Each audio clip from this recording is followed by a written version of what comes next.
অনেকগুলো রান্না বান্নার মধ্যে একটা রান্নাই আজকে শেয়ার করব। আজকে রান্না করেছিলাম ফ্রাইড রাইস, সাথে ফ্রাইড চিকেন, আর এখন রান্না করছি চিলি চিকেন। আর সাথে তো অবশ্যই চাইনিজ ভেজিটেবল ছিলই। চলেন তাহলে চিলি চিকেনটা কিভাবে রান্না করছি তাই আপনাদের সাথে শেয়ার করব। বাকি রান্নাগুলো পরের ভিডিওতে শেয়ার করব একসাথে ইনশাআল্লাহ। সব একসাথে শেয়ার করতে একটু সময় লাগে, তাই আজকে ভেবেছি চিলি চিকেনটা রান্না করতে করতে আজকে আপনাদের সাথে গল্প করা যাক।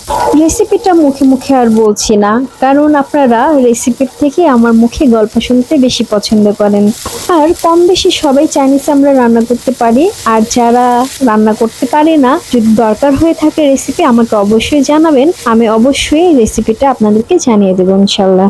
জানেন তো আমি চাইনিজ খেতে খুব পছন্দ করি, বিশেষ করে ফ্রাইড রাইস। ফ্রাইড রাইসের সাথে শুধু একটা ফ্রাইড চিকেন হলে আমি মজা করে খেয়ে নিতে পারি। আর বাকি যে রেসিপিগুলো চিলি চিকেন, চাইনিজ ভেজিটেবল, এগুলো না হলেও আমার চলে, শুধু ফ্রাইড রাইস আর ফ্রাইড চিকেন।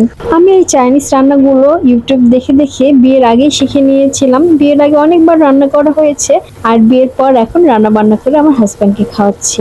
শুধু হাজব্যান্ডকে বললে ভুল হবে, শ্বশুর বাড়িতে যখন ছিলাম তখন সবাইকে রান্না করে খাওয়ানো হয়েছে। এখন যেহেতু আমরা আপাতত টোনাটুনি সংসার করছি, তাই শুধু হাজব্যান্ডকেই খাওয়াতে হচ্ছে। বাসায় কিন্তু কারেন্ট নেই, কারেন্ট ছাড়াই কিন্তু আমি রান্না করছি।